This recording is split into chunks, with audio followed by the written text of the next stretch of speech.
चाय पीते पीते भी मैं बार बार अंगूरी की तरफ देख रहा था। उसका हाथ बड़ी तेजी से चल रहा था। कपड़ा उसके घुटने पर फैला हुआ था। बड़ी नफीस और उम्दा कढ़ाई हो रही थी। अभी मेरी चाय ख़त्म नहीं हुई थी कि मकबूल भी आ गया। वो भी मेरे करीब ही तख्त पर आलती पालती मार कर बैठ गया। चाय पियोगे मकबूल भाई? अंगूरी ने उसकी तरफ देखते हुए पूछा। तुम जानते हो मैं चाय से तो इनकार नहीं कर सकता, मकबूल ने जवाब दिया। अंगूरी मुस्कुराते हुए उठकर गुलियारी की तरफ चली गई। पैगाम आ गया है, मकबूल ने मेरी तरफ देखते हुए कहा। हम शाम 5 बजे यहाँ से रवाना होंगे। कुछ और लोग भी हमारे साथ होंगे। उन्होंने रवानगी की तैयारी शुरू कर दी है। तैयारी? मैं समझा नहीं। मैंने उलझी हुई नज़रों से उसकी तरफ देखा। समझ जाओगे, मकबूल मुस्कुराया। हम बातें कर रहे थे। अंगूरी मकबूल के लिए कहवा ले आई। वो दोनों जिस तरह आपस में बेतकल्लुफ़ी से बातें करते रहे, इससे अंदाज़ा लगाया जा सकता था कि मकबूल अक्सर यहाँ आता रहता है। थोड़ी देर बाद 3-4 लड़कियाँ पोटलियाँ उठाकर पिछले दरवाजे से अंदर आ गईं। ये गाँव की लड़कियाँ थीं जो यहाँ बैठकर कढ़ाई किया करती थीं। मैं और मकबूल उठकर कमरे में आ गए। दोपहर का खाना खाकर मैं सो गया, लेकिन ढोल और नफरियों की आवाज़ सुनकर मेरी आँख खुल गई। उस वक्त 4:30 बजे थे। मकबूल दरवाजे में खड़ा था। इस वक्त अंगूरी हमारे लिए कहवा ले आई। मैंने कमरे से बाहर आकर ड्रम से मुँह हाथ धोया और फिर कमरे में आ गया। चाय पीते हुए मकबूल बता रहा था कि बस्ती वाले रवानगी की तैयारी कर रहे हैं। चंद मिनट बाद जब हम मासी आयशा के घर से रुखसत हुए तो अंगूरी अपने कमरे के दरवाजे पर खड़ी मेरी तरफ देख रही थी। इसकी आंखों में बेपनाह उदासी थी। अब मेरी समझ में आ गया कि सुबह मकबूल ने किस तैयारी की बात की थी। गांव के चौराहे पर बहुत से लोग जमा थे। 2-3 आदमी ढोल और नफरियां बजा रहे थे। कुछ अधेड़ उम्र आदमी कलंदराना रक्स कर रहे थे और एक बूढ़े ने सब्ज कुर्ता पहन रखा था और इसके सर पर टोपी भी हरे रंग की थी। 4-5 आदमियों ने हरे रंग के झंडे उठाए हुए थे। एक झंडे पर गोटे से कलमा तैयबा लिखा हुआ था, बाकी झंडों के किनारे पर गोटा लगा हुआ था। बस्ती से जो काफिला रवाना हुआ उसमें मेरे और मकबूल समेत 20-22 अफराद थे, जिनमें मर्द भी थे और औरतें और बच्चे भी। ये काफिला गुलमर्ग के नवा में पीर बाबा की दरगाह पर जा रहा था। हर चांद की पहली जुमेरात को पीर बाबा की दरगाह पर मेले का सा समा होता था और आज पहली जुमेरात थी। अब सारी बात मेरी समझ में आ गई। हमें गुलमर्ग मतलूबा मुकाम तक पहुंचने के लिए ये तरीका इख्तियार करना पड़ा था और जाहिर है ये प्लानिंग बहुत पहले और बहुत सोच समझ कर की गई थी। तकरीबन 1 घंटे बाद हमारा काफिला ढोल ताशे बजाता गुलमर्ग शहर से 1 मील दूर उस वसी और रीज कब्रिस्तान में पहुंच गया जहां पीर बाबा का मज़ार था। वहां पहले ही से बहुत से लोग जमा थे। मेरा ख्याल था कि वहां पुलिस या फौज के आदमी भी होंगे, मगर दूर दूर तक कोई वर्दी वाला नजर नहीं आ रहा था। शाम हो गई थी। मज़ार पर बिजली की रोशनी का इंतज़ार नहीं था। जगह जगह ज़मीन पर गिरी हुई लकड़ियों पर लालटेनें लटकी हुई थीं। अच्छा खासा रश था। कवाली का प्रोग्राम ख़त्म हो चुका था। लोग जोक दर जोक मज़ार पर दुआ मांगने के लिए आगे बढ़ रहे थे। पीर बाबा की कब्र जिस हुजरे में थी उसका दरवाज़ा भिड़ा हुआ था। एक आदमी मुझे धकेलता हुआ इस दरवाजे की तरफ ले जा रहा था। मैं इधर उधर देख रहा था। मकबूल भी कहीं नज़र नहीं आ रहा था। वो आदमी मुझे धकेलता हुआ दरवाजे के अंदर ले गया और फिर दरवाज़ा बंद कर दिया। मैंने मुड़कर उस शख्स की तरफ देखा और चौंक गया। वो कमांडर रशीद था। मज़ार के इस हुजरे के अंदर ताकचों में सरसों के तेल के दिए जल रहे थे और रोशनदान में अगरबत्तियां भी सुलग रही थीं। हुजरे में चरागों अगरबत्तियों का धुआं भरा हुआ था। कमांडर रशीद मुझे कब्र के संगे मरमर के ताबीज़ के पास ले गया। इसने नीचे झुककर जगहों पर कब्र में लगे हुए संगे मरमर के टुकड़ों को मखसूस अंदाज में दबाया और फिर कब्र के ताबीज़ दोनों हाथों से एक तरफ धकेलने लगा। कब्र का ताबीज़ संदूक के ढकने की तरह ऊपर उठता गया। इसके नीचे खिला था जिसके अंदर सीढ़ियाँ थीं। कमांडर रशीद ने मुझे इशारा किया। मैं झुककर इस खिला में उतर गया और ढकना बंद हो गया। नीचे कहीं मदम सी रोशनी नजर आ रही थी। मैं मोहतात अंदाज में सीढ़ियाँ उतरता चला गया और फिर यहाँ पहुँचकर मेरी आंखें हैरत से फैलती गईं। ये बहुत वसी और इस तहखाना था जिसमें कई पेटियाँ रखी हुई थीं और उनके करीब ही कमांडर मुहिबुल्लाह, अब्दुल गनी लून और 3 आदमी खड़े थे। उन सब के होंठों पर मुस्कुराहट थी। कमांडर मुहिबुल्लाह ने दोनों बाहें फैला दी और मैं दौड़ कर उनसे लिपट गया। वो बहुत वसी और इस तहखाना था और एक तरफ लकड़ी की बड़ी बड़ी कमो बेश 22 पेटियाँ रखी हुई थीं जिनमें मुख्तलिफ किस्म का असला भरा हुआ था। इन पेटियों के पीछे 3 लाइट मशीन गन्नें भी नजर आ रही थीं। उन मशीन गन्नों को कांधों पर लाद कर आसानी से एक जगह से दूसरी जगह मुंतकिल किया जा सकता था। इनके करीब ही 4 बजौका यानी कंधे पर रखकर रॉकेट फायर करने वाले लॉन्चर भी पड़े हुए थे। ये लॉन्चर रूसी साख्त के थे। उनके करीब ही एक खुली हुई पेटी में 1 दर्जन रॉकेट रखे हुए थे। ये रॉकेट भी रूसी साख्त के थे और इसी क्लू के थे जिस कैलिबर के लॉन्चर थे। कई पेटियों में सब मशीन गन्नें थीं। कम से कम 4 पेटियां मुनीशन से भरी हुई थीं। सब मशीन गन्नों की गोलियां खुली हुई थीं और भरे हुए मैगजीन भी। एक पेटी में गोलियों गोलियों से भरे हुए लाइट मशीन गनों की बेल्ट भी थी। ये तमाम असला मुझे कमांडर मुहिबुल्लाह ने दिखाया था और मेरे लिए हैरत की बात ये थी कि ये सब का सब असला बिल्कुल नया था, जिसे अभी तक इस्तेमाल नहीं किया गया था। ये असला मुख्तलिफ छापामार कार्रवाइयों के दौरान भारतीय फौजियों से छीना गया था। कमांडर मुहिबुल्लाह की ये बात सुनकर मुझे हैरत हुई कि वो मेरे दिल की बात कैसे जान लेता है। और ये रॉकेट, इसने रॉकेटों वाली पेटी की तरफ इशारा करके बात जारी रखी। ये रॉकेट भारतीय फौजी के एक लेफ्टिनेंट से खरीदे गए हैं। मैं उछल पड़ा। भारतीय फौजी हमारे बदतरीन दुश्मन हैं, हमारी बस्तियों को तबाह व बर्बाद कर रहे हैं और बेगुनाहों को बेदर्दी से मौत के घाट उतार रहे हैं। असले की तलाश के लिए वो हमारे घरों पर छापे मारते हैं, हमें हर तरह से निहत्था कर देना चाहते हैं ताकि हम उनसे मुकाबले पर ना आ सकें। वो ये भी जानते हैं कि हमारे हाथों में किसी भी किस्म का असला उनकी मौत का पैगाम बन जाएगा। ऐसी सूरत में कोई भारतीय फौजी मुजाहिदीन के हाथ अपना असला कैसे फरोख्त कर सकता है? कमांडर मुहिबुल्लाह खामोशी से मेरी तकरीर सुनता रहा। इसके होंठों पर खफीफ सी मुस्कुराहट थी। हम एक मकसद के लिए लड़ रहे हैं और वो मकसद है आज़ादी। इस अजीम मकसद के हुसूल के लिए हमें अपनी जानों की भी परवाह नहीं, वो कह रहा था। लेकिन भारतीय फौजियों के पेश नज़र कोई मकसद नहीं है, वो एक बेमकसद जंग लड़ रहे हैं। वो तो सरकार के मुलाजिम हैं जिनके हाथों में बंदूक थमाकर जंग में झोंक दिया गया है। वो हर महीने मिलने वाली पगार के लिए बंदूक उठाने पर मजबूर है। अगर वो इनकार कर दें तो इन्हें फौज की नौकरी से निकाल दिया जाएगा और इनके बाल बच्चे भूखे मर जाएंगे। वो इसलिए लड़ने पर मजबूर हैं कि उन्हें अपनी जान बचानी है और जान बचाने के लिए वो जदीद तरीन असला बेदरेग इस्तेमाल करते हैं। वो चंद लम्हों को खामोश हुआ, फिर बात जारी रखते हुए कहने लगा, लेकिन जंग ना तो असले से लड़ी जाती है और ना ही नफरी किसी को फतह दिला सकती है। जंग तो जज्बे से लड़ी जाती है। जज्बा जो यहाँ होता है, इसने मेरे सीने पर हाथ मारा। कोई मकसद होगा तो जज्बा भी पैदा होगा, और जब कोई मकसद ही सामने ना हो तो कैसा जज्बा? और नफरी या तादाद से क्या होता है? भारत सरकार ने 7 लाख फौज कश्मीर की इस जंग में झोंक रखी है, लेकिन अब तक क्या कर लिया है उन्होंने? मजलूमों और बेगुनाहों को बर्बरियत का निशाना बनाने के लिए उन्होंने क्या क्या किया है? निहत्ते और पुरसुकून लोगों की बस्तियों पर आग बरसाकर उन्हें खाकिस्तर कर देने के अलावा क्या तीर मारा है? इन 7 लाख सुरमाओं ने क्या बेगुनाहों को बेदर्दी से मौत के घाट उतार देने से, हंसती बस्ती बस्तियों को उजाड़ देने से और जलाकर राख कर देने से आज़ादी की ये तहरीक ख़त्म हो जाएगी? गयूर कश्मीरियों के जज्बा आज़ादी को क्या कुचल दिया जाएगा? नहीं मेरे दोस्त। इसकी नज़रें मेरे चेहरे पर मजकूस थीं। मैंने पहली मरतबा उसे इस तरह बोलते देखा था। नहीं मेरे दोस्त। उसने एक हाथ मेरे कांधे पर रख दिया। जज्बा कभी नहीं मरता और आज़ादी की किसी तहरीक को कभी नहीं कुचला जा सकता। इसकी बहुत सी मिसालें हमारे सामने हैं। ज़्यादा दूर जाने की ज़रूरत नहीं है। अफ़गानिस्तान को देख लो। गयूर अफ़गानियों ने दुनिया की उस वक़्त की सबसे बड़ी ताकत सोवियत यूनियन को अफ़गानिस्तान से बोरिया बिस्तर गोल करने पर मजबूर कर दिया, और ये अफ़गानिस्तान में इबरतनाक शिकस्त का नतीजा था कि सोवियत यूनियन का शहराजा बिखर गया। हमें वियतनाम और अलजायर को भी नहीं भूलना चाहिए। इन्होंने तवील अरसे तक अपने से कई गुना ज़्यादा ताकतवर दुश्मनों के खिलाफ जंग लड़ी और बिलाखिर अपनी मंजिल पर पहुंच गए। बोस्निया और चीचनिया की मिसालें भी हमारे सामने हैं। आज़ादियों के मतवाले बेसरो सामानी की हालत में ताकतवर दुश्मनों का मुकाबला कर रहे हैं। नफरी और जदीद तरीन असले से कोई जंग नहीं जीती जा सकती। जंग जीतने के लिए जज्बे की ज़रूरत होती है और भारतीय फौजियों में यह जज्बा मकफूद है। वो तो तनख्वाह के लिए बंदूक उठाने पर मजबूर हैं। और एक बात और तुम्हें बता दूं, ये बुनिया कौम जो है ना, सिर्फ पैसे को पूछती है। पैसा ही इनका दीन धर्म है। बड़ी बेज़मीर कौम है ये। और ये असला हमने ऐसे ही भारतीय फौजियों से ख़रीदा है जिन्हें अपने कौमी मफाद से ज़्यादा अपना ज़ाती मफाद अजीज़ है। वो एक बार फिर खामोश हो गया और चंद लम्हों बाद बात जारी रखते हुए कहने लगा, भारतीय सेना में ऐसे बहुत से सूरमा मौजूद हैं जो ये चाहते हैं कि जब कश्मीर में अपनी ड्यूटी पूरी करके वापस जाएं तो उनकी जेबें नोटों से भरी हुई हों। उनमें मामूली सिपाही से लेकर ब्रिगेडियर तक के आला अफसरान भी शामिल हैं, और वो बेवकूफ़ ये नहीं समझते कि पैसे के लालच में जो असला वो हमारे हाथ फ़रोख्त करते हैं वही असला उनके ख़िलाफ़ इस्तेमाल होगा और वो ख़ुद भी मारे जाएंगे। जिस लेफ्टिनेंट ने हमारे आदमी के हाथ ये रॉकेट फ़रोख्त किए हैं, तीसरे ही रोज़ वो हिंदू लेफ्टिनेंट पतन में मुजाहिदीन के साथ एक झड़प में मारा गया था। आप ठीक कहते हैं कमांडर, मैंने जवाब दिया। मकसद और जज्बा यही 2 चीज़ें हैं जो मंजिल तक पहुंचाती हैं। और मैं बात करते करते खामोश हो गया। ढोल और ताशों के शोर की आवाज़ मेरी समाज से टकराने लगी। कमांडर मुहिबुल्लाह 2-3 कदम उठाकर आगे बढ़ गया। मैं भी सीढ़ियों की तरफ देखने लगा।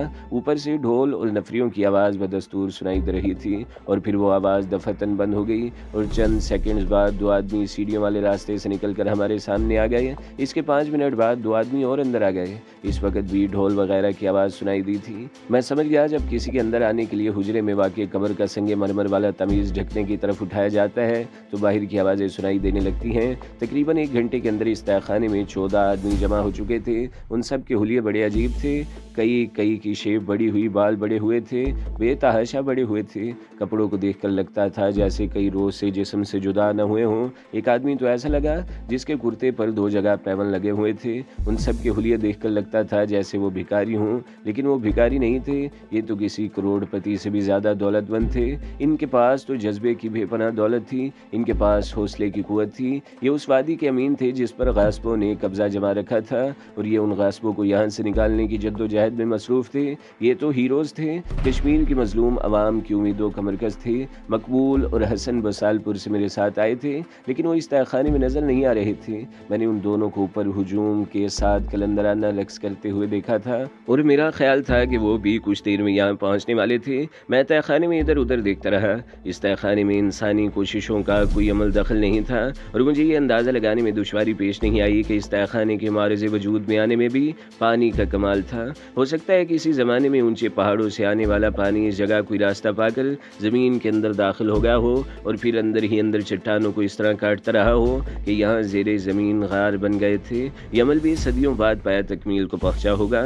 دیواریں ناہموار اور کٹی پٹی تھی، کئی جگہوں پر تنگ سی دراڑیں نظر آ رہی تھیں۔ فرش بھی ناہموار اور اونچا نیچا تھا۔ قبرستان کے نیچے یہ قدرتی تہہ خانہ جیسا بھی تھا، مجاہدین کے لیے ایک بہترین پناہ گاہ بنا ہوا تھا۔ عبدالغنی لون اس وقت میرے قریب ہی کھڑا تھا۔ میں نے اس تہہ خانے کے بارے میں دریافت کیا تو وہ مسکراتے ہوئے بتانے لگا، میری معلومات کے مطابق 60 سال پہلے یہاں پہلی قبر بنی تھی۔ وہ کہہ رہا تھا پرانا قبرستان گلمرگ شہر کی دوسری طرف ہے، وہاں جگہ نہ بچی تو یہاں قبرستان بنا لیا گیا۔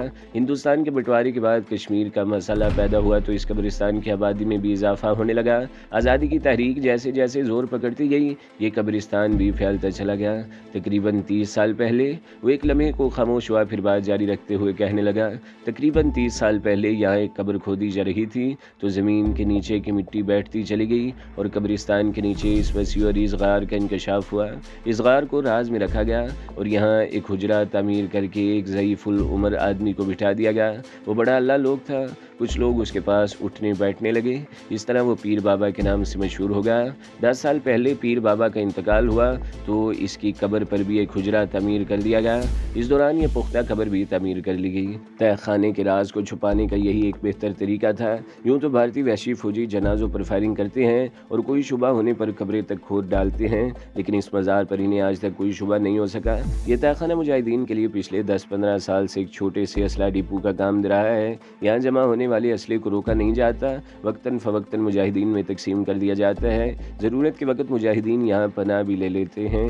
گلمرگ اور اس کے قرب و جوار میں چھاپہ مار کارروائیوں میں ہمارا پلہ اس لیے بھی بھاری رہتا ہے کہ یہاں سے ہمیں ضرورت کا اسلحہ مل جاتا ہے اور بھارتی فوجی آج تک یہ سراغ نہیں لگا سکے کہ ان کی ناک کے عین نیچے بہت بڑی چھاونی سے محض 1.5-2 میل کے فاصلے پر ہمارا یہ اڈا موجود ہے۔ وہ چند لمحوں کو خاموش ہوا پھر بات جاری رکھتے ہوئے کہنے لگا، لیکن جب سے شہر کے جنوب میں بھارتی فوج کا وہ کیمپ اور گولہ بارود کا ڈپو بننا شروع ہوا ہے، اس علاقے میں ہماری سرگرمیاں محدود ہو کر رہ گئی ہیں اور آج اس ڈپو کے خلاف کارروائی کا پروگرام ہے۔ یہ تو مجھے پہلے علم ہو چکا تھا کہ اس بھارتی فوجی کیمپ کے خلاف کارروائی میں جو مجاہدین شریک ہوں گے ان میں میرا نام بھی شامل ہے اور اس کے لیے مجھے یہاں لایا بھی گیا ہے۔ دوسرے مجاہدین کو بھی اس طرح خفیہ طور پر یہاں جمع کیا جا رہا تھا، لیکن اپنے آپ کو ایک بڑے کارروائی کے اس قدر قریب دیکھ کر میرے جسم میں سنسنی کی لہریں سی دوڑ رہی تھیں۔ اس دوران 4 آدمی اور آ چکے تھے اور پھر کمانڈر محب اللہ نے مجھے اشارے سے اپنے قریب بلا کر ایک نوجوان مجاہد کے حوالے کر دیا۔ آج کی کارروائی کے دوران تم لائٹ مشین گن سنبھالو گے، اکبر کے ساتھ جاؤ، یہ تمہیں LMG چلانا سکھا دے گا، زیادہ مشکل نہیں ہے، تم چند منٹ میں سیکھ لو گے۔ میں نے اس بات میں سر ہلا دیا۔ آٹومیٹک رائفل اور سب مشین گن کے استعمال میں تو مجھے خاصی مہارت ہو چکی تھی اور اب لائٹ مشین گن میرے بدن میں برقی لہریں سی کوننے لگیں۔ اکبر نے ایک لائٹ مشین گن اٹھا کر ایک طرف رکھ دی، اس کے آگے نال کے ساتھ نیچے کی طرف ایک اسٹینڈ لگا ہوا تھا جس سے گن کی نال کچھ اوپر اٹھی ہوئی تھی، لیکن اپنی مرضی کے مطابق اسے حرکت دی جا سکتی تھی۔ یہ گن زیادہ وزنی نہیں ہے، اکبر بتا رہا تھا، اسے کاندھے پر رکھ کر بڑی آسانی سے ایک جگہ سے دوسری جگہ لے جایا جا سکتا ہے اور اس کا استعمال بھی زیادہ مشکل نہیں ہے۔ چند لمحوں کو خاموش ہوا، پھر مجھے گن کے پیچھے پوزیشن میں بٹھا دیا اور اس کے استعمال کے بارے میں بتانے لگا کہ کس طرح بیلٹ لوڈ کیا جاتا ہے، لاک، ٹریگر اور گرپ کہاں ہونی چاہیے وغیرہ وغیرہ۔ ایسے اسلحے کی ٹریننگ کے لیے اگرچہ خاصا وقت درکار ہوتا ہے، لیکن مجاہدین کے پاس نہ تو کوئی ٹریننگ کیمپ تھا اور نہ ہی اتنا وقت۔ وہ ہر قسم کے اسلحے کا استعمال چند منٹوں میں سیکھ لیتے تھے اور دشمن کے خلاف چھاپہ مار کارروائی ہی ان کی اصل ٹریننگ تھی۔ میں نے آدھے گھنٹے میں LMG کا استعمال سیکھ لیا اور بیلٹ چڑھا کر بھی دکھایا اور دوسرے فنکشنز کے استعمال کا بھی مظاہرہ کیا۔ گڈ، اکبر مسکرا دیا، تم واقعی ذہین آدمی ہو۔ اس کا بیلٹ عام طور پر پیٹی میں ہوتا ہے اور گنز کے ساتھ اس کا ایک ہیلپر بھی ہوتا ہے جو بیلٹ کے فنکشن کا خیال رکھتا ہے، لیکن ہمارے پاس زیادہ آدمی نہیں ہوں گے، گولیوں والا بیلٹ بھی تمہیں اٹھانا پڑے گا۔ اس طرح اس نے پیٹی میں سے گولیوں سے بھرا ہوا بیلٹ نکال کر اپنے جسم پر لپیٹ لیا اور پھر میں نے بھی اسے بیلٹ اپنے جسم پر لپیٹ کر دکھایا۔ 1000 گولیوں کا بیلٹ تھا اور خاصا وزنی تھا، لیکن میرا خیال تھا کہ میں بیلٹ اور LMG اٹھا کر پہاڑیوں میں کئی میل تک بے تکان چل سکتا ہوں۔ اکبر میری کارکردگی سے مطمئن ہو گیا اور پھر کچھ دوسری باریکیاں سمجھانے لگا۔ اس سے باتیں کرتے ہوئے میں وقتاً فوقتاً ادھر ادھر بھی دیکھ رہا تھا۔ بعض دوسرے آدمیوں کو بھی LMG اور راکٹ چلانے کے بارے میں بتایا جا رہا تھا۔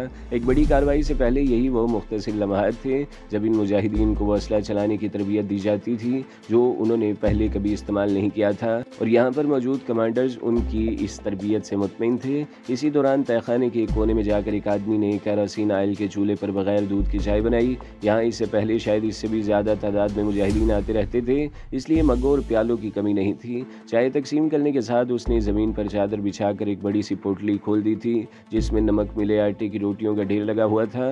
ہر شخص اپنے اپنے حصے کی روٹی لے کر اپنی جگہ پر بیٹھ گیا۔ میں نے بھی ایک روٹی لی اور نوالے توڑ توڑ کر قہوے کے ساتھ کھانے لگا۔ کھانے سے فارغ ہو کر کمانڈر محب اللہ، کمانڈر رشید اور عبد الغنی لون اکٹھے بیٹھ گئے۔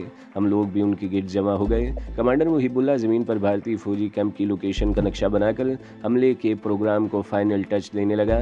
اس وقت مجھے پتہ چلا کہ اس کارروائی میں کمانڈروں سمیت 24 مجاہدین حصہ لینے والے تھے۔ 18 تو اس تہہ خانے میں موجود تھے، جبکہ باقی 6 کے بارے میں پتہ چلا کہ وہ بھارتی فوجی کیمپ کے آس پاس مختلف جگہوں پر پہنچ چکے ہیں جو ہمارے سگنل سن کر اس سے آگے ہماری رہنمائی کریں گے۔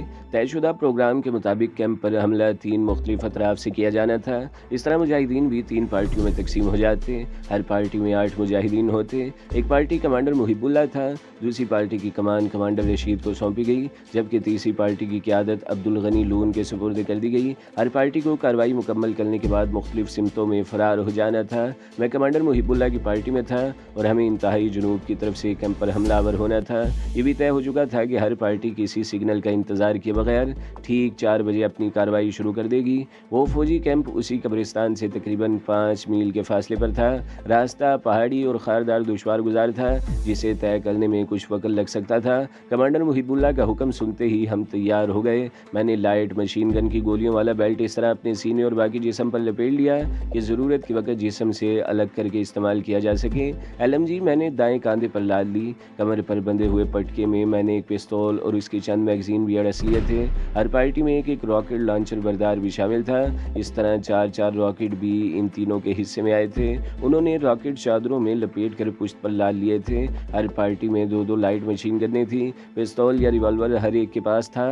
اس کے علاوہ کسی کے پاس سب مشین گن تھی اور کسی کے پاس آٹومیٹک رائفل تھی۔ بعض لوگوں کی بیلٹوں میں ہینڈ گرنیڈ بھی اڑے ہوئے تھے۔ ہم لوگ ٹھیک 1 بجے حجرے میں واقع قبر کے راستے اس تہہ خانے سے رخصت ہونا شروع ہو گئے۔ سب سے پہلے کمانڈر رشید کی پارٹی وہاں سے روانہ ہوئی تھی۔ اس کے بعد عبد الغنی لون 15 منٹ کے وقفے سے اپنی پارٹی لے کر رخصت ہو گیا۔ اس کے مزید 15 منٹ بعد کمانڈر محب اللہ کی رہنمائی میں ہم بھی ایک ایک کر کے باہر آ گئے۔ حجرے میں ایک بوڑھا درویش بیٹھا ہوا تھا۔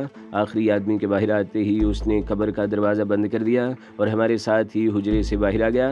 ہر طرف گہرا سناٹا تھا اور تاریکی تھی۔ یہ چاند کی پہلی جمعرات تھی اور غالباً 4 تاریخ تھی، لیکن چوتھی کا چاند بہت پہلے آسمان سے رخصت ہو چکا تھا कोई और वक्त होता तो मैं आधी रात के वक्त कब्रिस्तान में आने की हिम्मत भी ना कर पाता, लेकिन अब सूरत हाल दूसरी थी। इस तारीकी और सन्नाटे का मुझ पर कोई असर नहीं था। हम कब्रिस्तान की पिछली तरफ से निकलकर पहाड़ियों की तरफ जा रहे थे। मैंने एक मरतबा मुड़कर बाएं तरफ देखा। तकरीबन 1.5 मील दूर नशीब में गुलबर्ग शहर नींद की आगोश में था। शहर में कहीं कहीं बत्तियां झिलमिलाती हुई नजर आ रही थी। शहर से परे कदरे बाएं जानिब भारतीय फौजियों की छावनी थी। हम मुसलसल जनूब की तरफ हटते हुए पहाड़ियों में दाखिल हो गए। कमांडर मुहिबुल्लाह सबसे आगे था, मैं उसके पीछे चौथे नंबर पर था। इन्हीं पहाड़ियों में चलते हुए हमें तकरीबन 5 मील का फासला तय करना था। हम मुनासिब रफ्तार से आगे बढ़ रहे थे। LMG खासी वजनी थी। मैं उसे कभी एक कांधे पर मुंतकिल करता और कभी दूसरे कांधे पर। शुरू में तो ये मुझे कुछ वजनी लगी थी, लेकिन अब मैं इसका आदी हो गया था। तकरीबन 2 मील का फासला तय करने के बाद हमें कुशादा नदी में उतर गए। नदी अगरचे गहरी थी, लेकिन जगह जगह बड़े बड़े पत्थर पड़े हुए थे। हम इन पत्थरों पर उछलते हुए नदी पार कर गए। कुछ दूर तक हम नदी के साथ साथ चलते रहे, फिर पहाड़ियों में दाखिल हो गए। इस मरतबा हम मुसलसल बुलंदी की तरफ जा रहे थे। रास्ता बड़ा कठिन था और वो टुकड़ा तो बहुत खतरनाक था जो एक अमूदी चट्टान के साथ वाक़ था। चट्टान के साथ 3-4 फीट चौड़ी कग्गर सी बाहर को निकली हुई थी, जिसकी दूसरी तरफ 250-300 फीट गहरा खड्ड था। ज़रा सी लग़ज़िश मौत के मुंह में धकेल सकती थी। मैंने एक हाथ से बाएं कांधे पर लदी हुई LMG को संभाल रखा था और दूसरा हाथ चट्टान पर जमाए मोहतात अंदाज में कदम उठाता हुआ आहिस्ता आहिस्ता आगे बढ़ रहा था। तेज़ हवा मुझे बार बार पीछे धकेल रही थी। मैं चट्टान के साथ लगा आहिस्ता आहिस्ता आगे बढ़ता रहा और बिलाखिर 7 मिनट में पुलसरात की तरह वो ख़तरनाक रास्ता तय करके दूसरी तरफ पहुंच गया। हम रुके बगैर मुसलसल चलते रहे। मेरे जिस्म पर लिपटा हुआ गोलियों का बेल्ट भी खाजा वज़नी था और कांधे पर लदी हुई LMG भी भारी थी। ऊंचे नीचे रास्तों पर चलते हुए मेरा सांस फूलने लगा और मेरा ख्याल है तकरीबन 2.5 घंटों तक मुसलसल चलते रहने के बाद हम एक जगह रुके थे। यहाँ चनार के चंद ऊंचे दरख्त थे। तेज़ हवा से उनकी शाखें झुकी जा रही थीं और पत्तों के आपस में टकराने से पैदा होने वाली आवाज़ों से यूँ लगता था जैसे सैकड़ों परिंदे बैक वक्त फिड़फिड़ा रहे हों। मेरे तमाम साथी पत्थरों पर बैठ गए। मैं भी LMG कांधे से उतार कर एक पत्थर पर बैठ गया और गहरे गहरे सांस लेने लगा। कमांडर मुहिबुल्लाह हमसे चंद गज आगे चला गया था। वो कुछ देर तक तारीकी में घूरता रहा, फिर एकदम भेड़िया की आवाज़ सुनकर मैं उछल पड़ा, लेकिन फ़ौरन ही संभल गया। आवाज़ सुनकर मैं समझा था कि कोई भेड़िया अचानक ही कहीं से इस तरफ निकल आया है, लेकिन फिर अपनी इस हमाकत पर मुस्कुराए बगैर न रह सका। वो कमांडर मुहिबुल्लाह था जो मुंह से भेड़िया की आवाज़ निकाल कर किसी को मखसूस सिग्नल दे रहा था। तो दोस्तों, अगली किस्त सुनने के लिए हमारे चैनल को ज़रूर सब्सक्राइब करें, वीडियो को लाइक करें और बेल के आइकन पर भी क्लिक कर दें ताकि हर जो आने वाली वीडियोज़ हैं वो आपको सबसे पहले मिलती रहें।